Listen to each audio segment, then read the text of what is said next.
अरहंत सिद्ध वितराग परमात्मा निर्ग्रंथ आप्त ज्ञानी सद्गुरुदेव एवं आगम वाणी को भावमय वंदन नमन। सभी भव्य आत्माओं की भव्यता को प्रणाम। 3 मित्र किसी रास्ते से गुजर रहे थे। संध्या का समय था, लेकिन सूर्यास्त होने में अभी थोड़ी देर थी।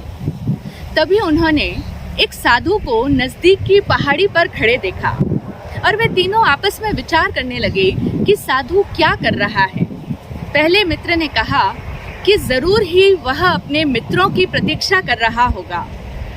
संध्या का समय है और वह अपनी झोपड़ी से घूमने के लिए निकला है, संध्या का मनोरम दृश्य देखने के लिए, और उसके संगी साथी पीछे छूट गए होंगे, उनका वह इंतजार कर रहा है, उनकी यह राह देख रहा है। उसकी बात को काटते हुए दूसरे मित्र ने कहा, यह सही नहीं है। अगर कोई व्यक्ति किसी की प्रतीक्षा करता है तो वह कभी कभी पीछे मुड़कर भी देखता है, लेकिन ये एक बार भी पीछे मुड़कर नहीं देख रहे हैं। इसलिए मेरा अनुमान है कि ये किसी की प्रतीक्षा नहीं कर रहे हैं, बल्कि इनकी गाय खो गई है। और संध्या का समय है, सूरज डूब रहा है, अंधेरा घिर रहा है और ऐसे में इन्हें अपनी गाय की तलाश है। इसीलिए ये पहाड़ी पर खड़े होकर के देख रहे हैं कि जंगल में उनकी गाय कहाँ है। तभी तीसरे मित्र ने उसे भी रोकते हुए कहा कि ऐसा नहीं है, क्योंकि ये जरा भी हिलडुल नहीं रहे हैं और ये इतने शांत खड़े हैं कि ऐसा नहीं लगता कि ये किसी की प्रतीक्षा कर रहे हो या ये किसी की खोज में हो। मुझे ऐसा लगता है कि ये जरूर ही कोई प्रार्थना कर रहे होंगे।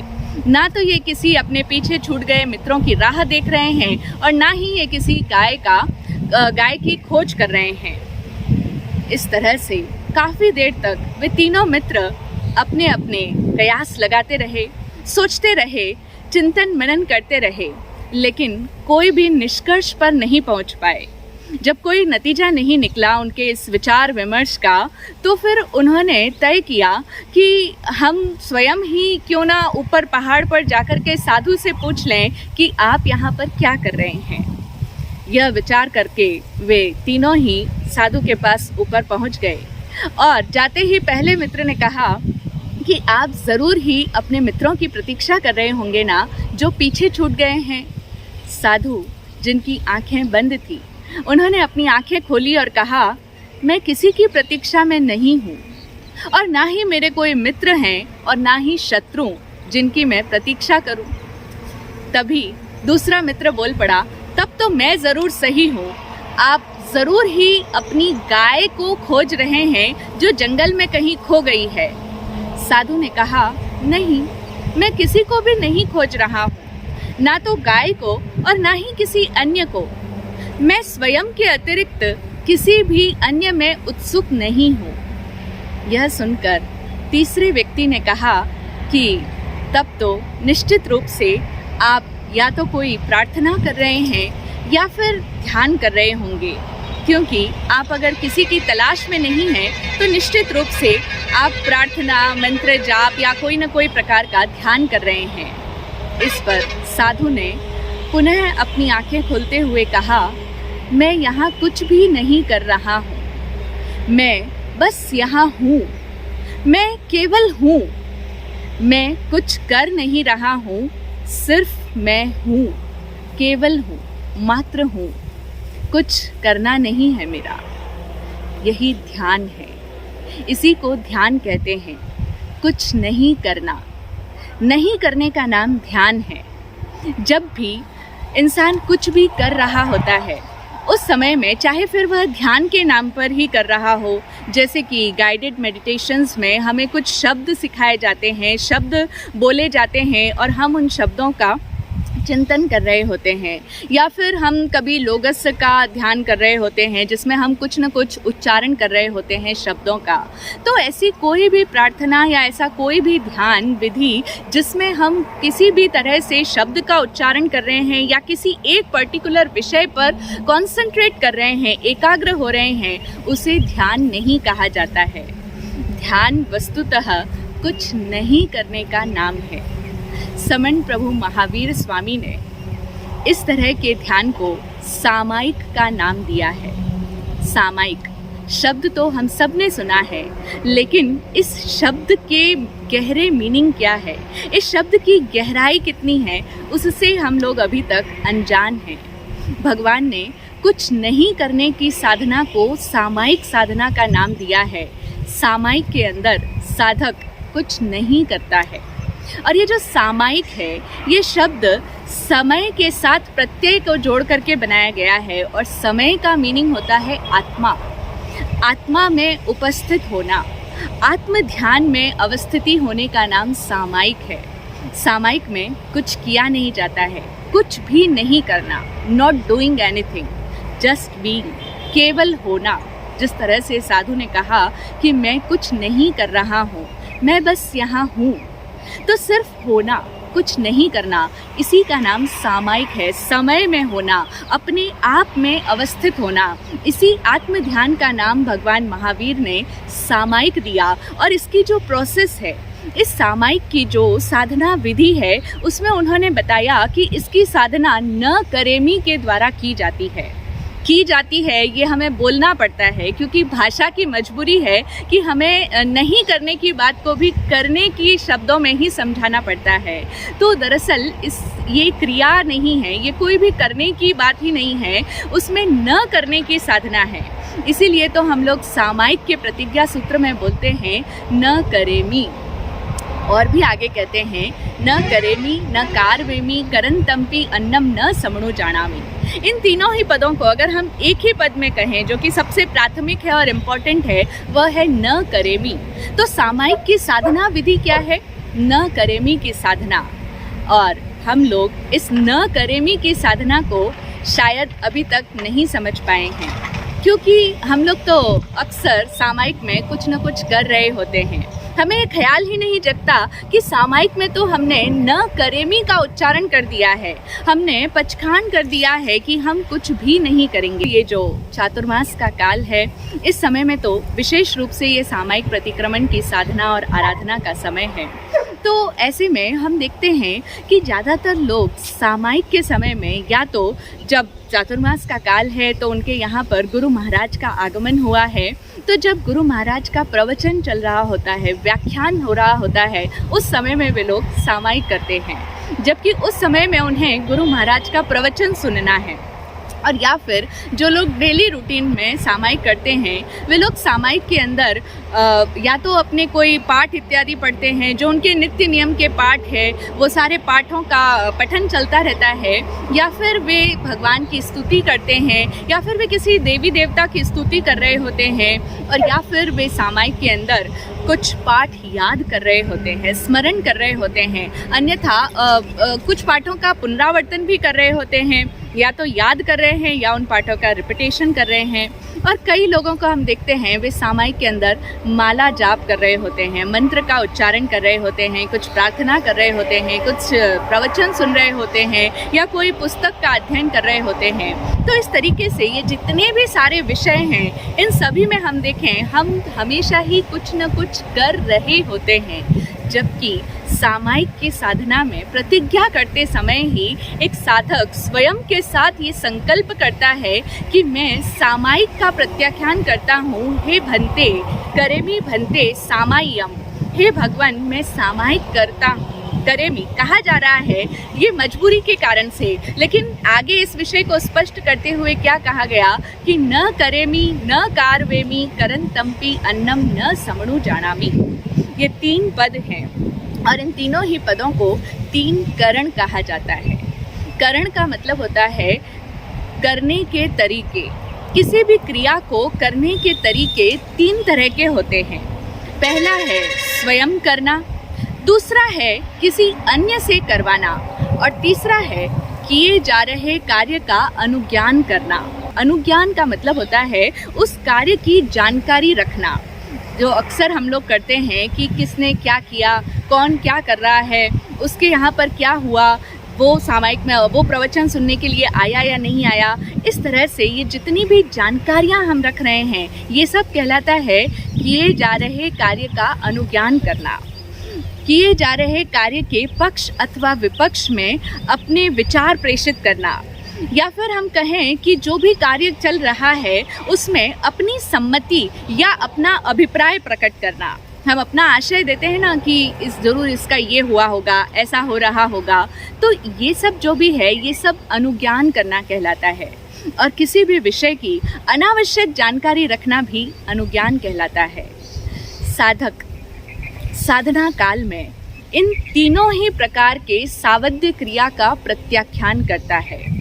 सामायिक के पाठ में प्रतिज्ञा सूत्र में हम ये प्रतिज्ञा करते हैं कि करेमी भन्ते सामाय्यम सावज्यम जोगम पच्चकामी।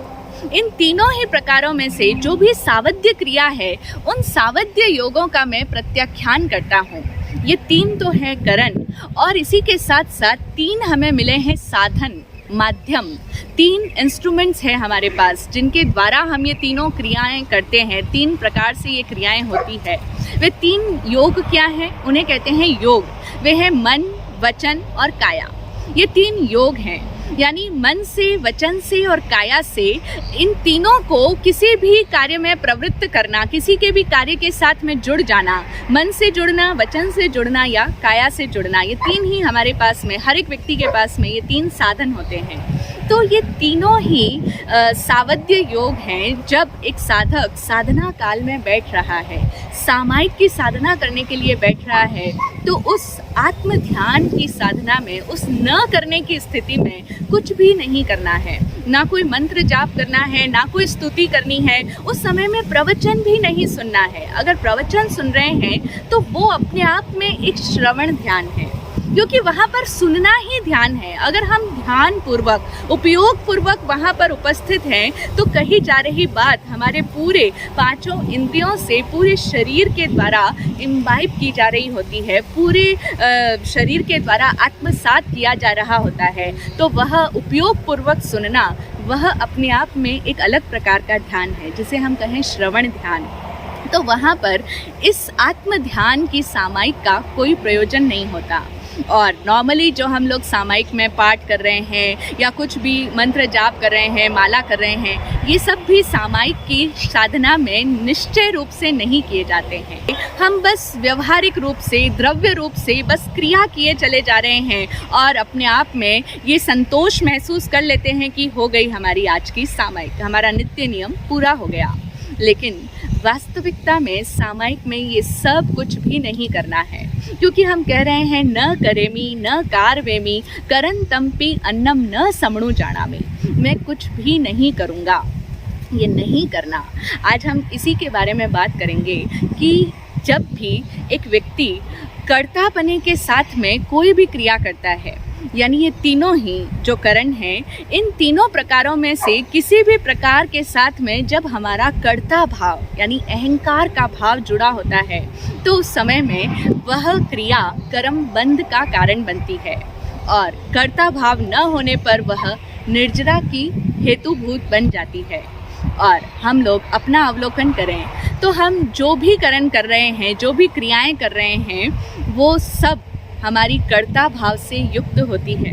तो ना तो हम सामायिक के समय में अकर्ता भाव की स्थिति में जाते हैं, न करेमी की साधना हम निश्चय रूप से नहीं कर पाते हैं। निश्चय नए में तो देखें तो सामायिक बस आत्म ध्यान में जीना है। इसीलिए सामायिक की प्रतिज्ञा में हम 6 पद बोलते हैं। ये 6 पद है कि 6 स्टेप्स हैं। इन 6 स्टेप्स के द्वारा, ये 6 आवश्यकों को संपादित करने के पश्चात ही एक साधक अपने आत्म ध्यान में उपस्थित हो पाता है, न करेमी की स्टेज में पहुंच पाता है। तो उसमें सबसे पहला क्या है? पच्चखामी। यहाँ पर साधक बोल रहा है कि मैं करता हूँ, पचखान करता हूँ, जिसकी अभी हमने बात की थी कि साधना काल में साधक सावध्य योग का प्रत्याख्यान करता है। और जहाँ तक सावध्य शब्द के मीनिंग की बात है, तो सावध्य का मतलब होता है जो भी हमारे आत्म संगीत से हमें दूर करता हो, जो हमारा आत्मा का संगीत नहीं है, जो वद्य नहीं है, क्योंकि सावध्य में मूल धातु है वद्य, और वद्य का मतलब होता है संगीत। तो जो संगीत नहीं है वह अवद्य, और उस असंगीत में, उस शोरगुल में, उस कोलाहल में, उस सांसारिक प्रपंच के अंदर सहरमण करना, उसके साथ में जुड़ाव कर लेना सावध्य कहलाता है। तो जब भी हम कर्ता भाव से युक्त होकर के कुछ करने लग जाते हैं तो उस समय में हम सावध्य योगों में शरीक हो जाते हैं। तो सामायिक के समय में तो हमें कुछ भी नहीं करना, ये हमने समझा। इसी तरीके से हम अपने पूरे जीवन काल में देखें कि हम लोग जब भी कोई क्रिया कर रहे होते हैं, हमारी कोई भी क्रिया कर्ता भाव से रहित हो ही कहाँ पाती है। और गुरुवाणी क्या फरमाती है कि जब भी इन तीनों प्रकारों में से करना, कराना और करते हुए का अनुज्ञान करना, करते वाले किए जा रहे कार्य की जानकारी रखना, ये तीनों ही क्रियाएं, ये तीनों ही करण जब भी अहंकार के साथ जुड़े हुए होते हैं, डूअरशिप के साथ में होते हैं, तो ये तीनों ही कर्म बंध के कारण होते हैं। और हम देखें हमारे पूरे जीवन की अगर एक शब्द के अंदर उस पूरे जीवन की गाथा लिखनी हो तो वो एक शब्द होगा मैं, ईगो। हम पूरे टाइम क्या कहते रहते हैं, मैंने ये किया, मैं ये करने वाला हूँ, मैं ये कर रहा हूँ, अभी मेरा ये टारगेट है, मुझे यहाँ तक पहुँचना है, मेरे ये लक्ष्य है, मुझे ये पाना है, ये हासिल करना है, ये अचीव करना है, आज तक मैंने इतना कुछ कर दिया है, अभी आगे यहाँ तक पहुँचना है, तो मैंने ये किया, मैं ये करने वाला हूँ। इस तरह से हम देखें हमारी पूरी शब्दावली और वाक्यावली मैं से भरी हुई होती है। आचारांग सूत्र में एक सूत्र आता है कि एक व्यक्ति की स्थिति इस प्रकार की होती है, वह निरंतर क्या कर रहा होता है, अकरिस्सम चहम कारवेसुम चहम करो यावी समनुन्ने भविष्यामि, यानी मैंने ये किया, मैं ये करने वाला हूँ। इसी तरीके से इसी विधा में हर व्यक्ति जी रहा होता है। यह है कर्ता भाव, अहंकार युक्त होकर के की जाने वाली क्रिया। ये सारी जब भी हम डूअर बनकर के कुछ भी कर रहे हैं, याद रखें वह हर क्रिया कर्म बंध का कारण बन रही है। और हर व्यक्ति हमेशा ही मैंपने के साथ में जीता है। हम कहते भी हैं ना, मैं नहीं होता तो तुम्हारा काम आज तक नहीं होता, आज तक तुम यूं ही लटकते रहते, तुम्हारा काम भी कंप्लीट नहीं होता, ये तो मैं था जो तुम्हारा काम करवा दिया, मैं हूँ तो ये घर परिवार आराम से चल रहा है, सब लोग अच्छी तरह से अपना अपना कार्य देख रहे हैं, सब सुख सुविधा से जी रहे हैं, मैं नहीं हूँ तो पता चल जाए समाज की क्या हालत हो जाए। हम देखें घर परिवार समाज देश दुनिया सब में हमें ऐसा लगता है कि मैं ही हूँ जो इतना कुछ कर रहा हूँ। यह है हमारा कर्ता भाव। तो आध्यात्मिक साधना के अंदर तो इस करेमी के भाव को हमें त्यागना ही होता है। जब भी हम सामायिक कर रहे हैं तो हमें न करेमी को साधना है। हर प्रकार की आध्यात्मिक साधना में हमें अकर्ता हो जाना है।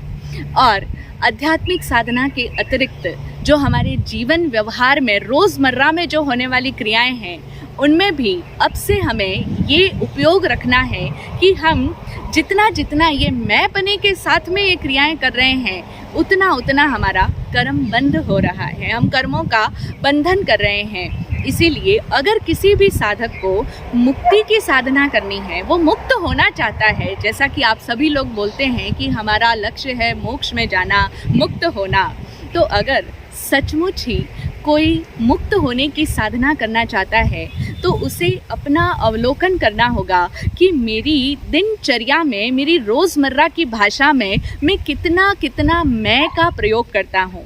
मैं कितनी बार कहता हूँ मैंने ये किया, मैं ये सब मैं का प्रयोग हमें बंद करना है। हम अपने बोले गए शब्दों का प्रतिक्रमण करें, अवलोकन करें, उनको ऑब्जर्व करें। इसके द्वारा हमें पता चलेगा कि मेरे अंदर कितना कर्तापने का भाव है।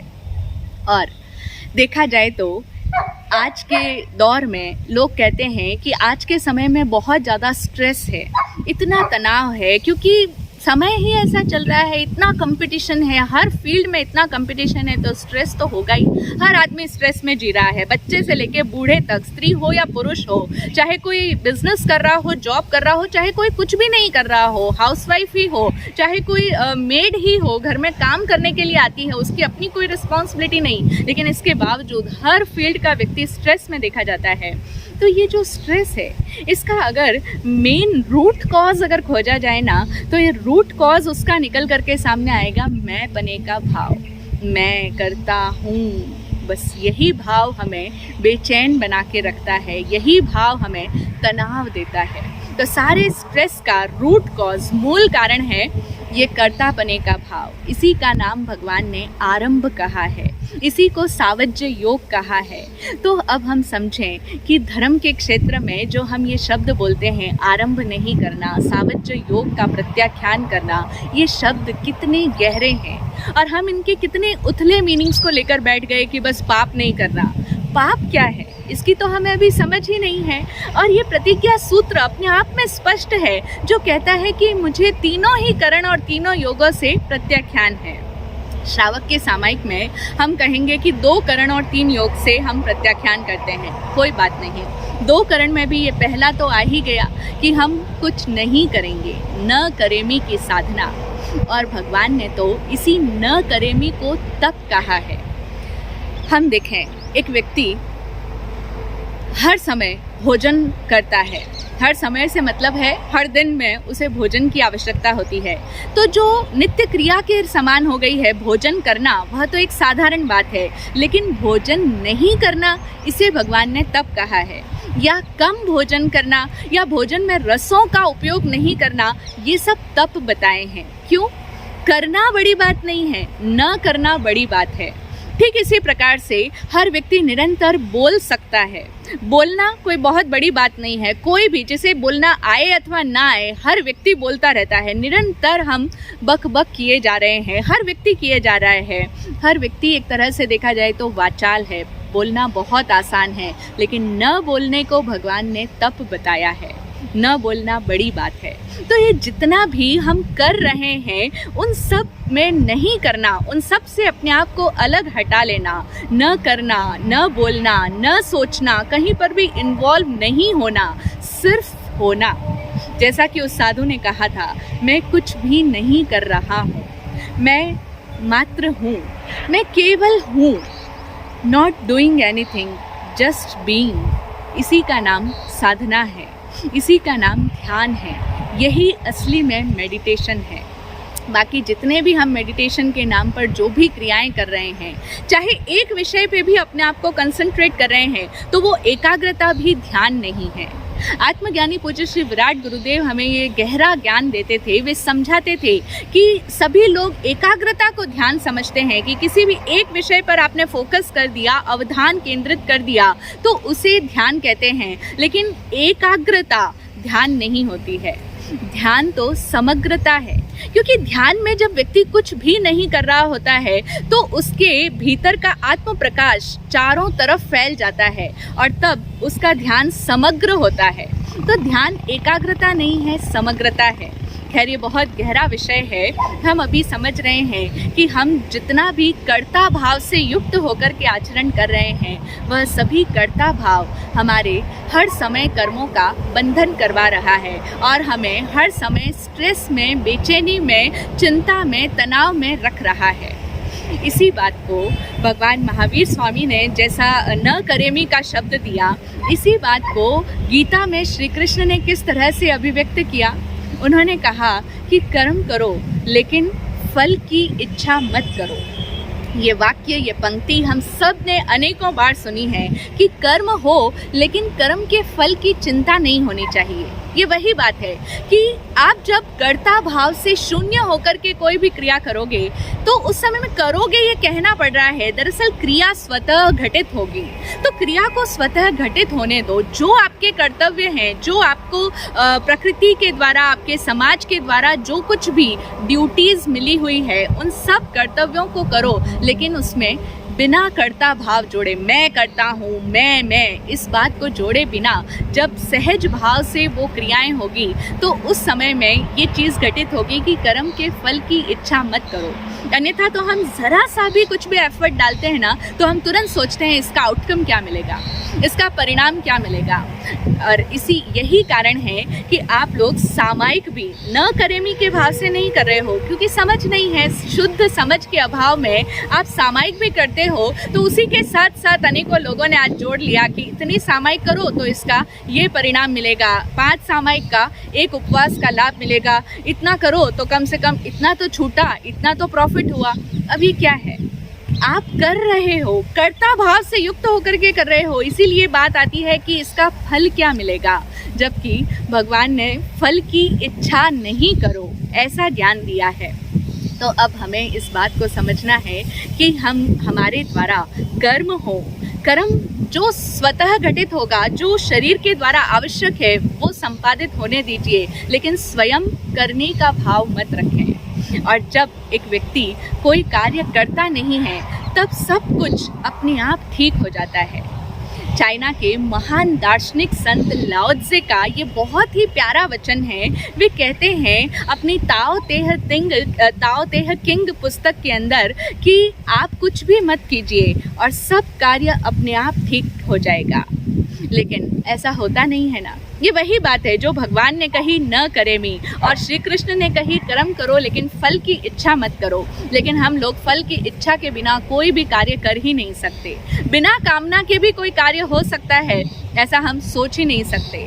हमें तो हमेशा आज दिन तक बच्चे से हम बड़े हुए, हमेशा हमें स्कूल्स में अपने बड़े लोगों से, अपने घर परिवार के जो भी बुजुर्ग हैं, बड़े हैं हमारे, उन सब से एक ही बात की शिक्षा मिली, बेटा कुछ करो, कुछ ऊंचा नाम करो, समाज के अंदर कुछ करके दिखाओ। हमेशा ही हमें करने की शिक्षा दी जाती है।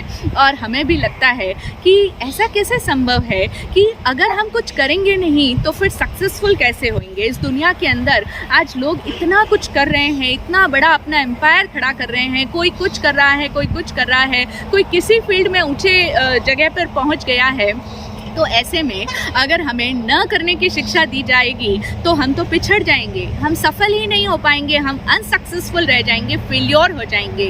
लेकिन यह हमारी बहुत बड़ी भ्रमणा है, बहुत बड़ी मिसकंसेप्शन है हमारा कि हम ऐसा सोचते हैं कि न करने पर हम पीछे रह जाएंगे, पिछड़ जाएंगे या फिर असफल रह जाएंगे। जबकि जो भी बड़े बड़े शीर्षस्थ पुरुष हुए हैं, किसी भी फील्ड में ऊपर बहुत ऊंचे पद पर गए हैं, उन सभी सफल लोगों ने कहा है कि आप कोई भी कार्य करने के भाव में आकर के मत करो। जब तक आप कर्ता भाव रखते हो तब तक कोई भी कार्य अच्छी तरह से नहीं होता है। कार्य हो जाएगा लेकिन वो कार्य सफल कार्य नहीं कहला सकता। और सफल कार्य तभी होता है जब हम उसमें से पीछे हट जाते हैं, जब हम बिना प्रयास के और बिना कामना के कोई कार्य करते हैं, तभी वो कार्य अपनी सफलता की परिणति को प्राप्त करता है। और आपको ये जानकर आश्चर्य होगा कि थॉमस एल्वा एडिसन बहुत महान आविष्कारक हुए हैं। हम सभी लोग उनके द्वारा आविष्कृत वस्तुओं का आज नित्य प्रतिदिन उपयोग कर रहे हैं, उनके प्रति हम आभारी हैं, उनका बड़ा अमूल्य सहयोग है हमारे जीवन में। तो उन्होंने ये कहा कि आराम ही सारे आविष्कार की जननी है। उनका ये कथन है, आराम ही आविष्कार की जननी है। जब व्यक्ति बिना प्रयत्न के, बिना एफर्ट डाले और बिना कामना के, यानी चाहता नहीं है कि इसका क्या रिजल्ट होगा या इसका ऐसा वैसा, आगे की कोई सोच के बिना जब सहज भाव में होता है, वो करता नहीं है, उसके द्वारा स्वतः खुद ब खुद घटित होता है। वो कैसे होता है कि जब हम कुछ भी नहीं चाह रहे होते हैं, हम बिना इच्छा के होते हैं, उस समय में हमारे भीतर का जो ब्रह्मांडीय अंश है वो हमारे भीतर से कार्य करता है। तो ज़रूरत क्या है? हमें इच्छा रहित और प्रयास रहित होने की। उस समय में ब्रह्मांड हमारे भीतर से कार्य करेगा और तब ये यूनिवर्स हमें भी महान चित्रकार पिकासो की भांति बना देगा। हम कहें रविंद्रनाथ टैगोर या कालिदास या कोई भी जो महान प्रतिभाशाली लोग हुए, उन सभी का यही अनुभव है जो उन्होंने इस तरीके से बयां किया कि जब तक मैं था तब तक वो कार्य नहीं हुआ, और जब जिस पल में मैं नहीं था उस पल में वो चीज़ घटित हो गई। तो इसीलिए हम समझें कि हम बिना प्रयास के और बिना इच्छा के अकर्ता भाव से जो भी करेंगे वो निश्चित रूप से बहुत ही बढ़िया, उम्दा, श्रेष्ठतम होगा और वही हमें सफल बनाएगा, सफलतम बनाएगा।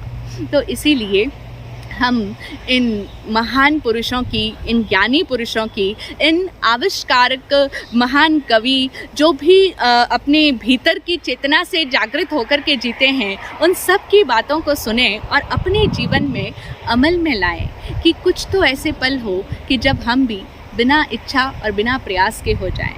हम अकर्ता भाव से जीना सीखें, बिना किए क्रिया स्वयमेव घटित हो, कार्य को स्वतः घटित होने दो।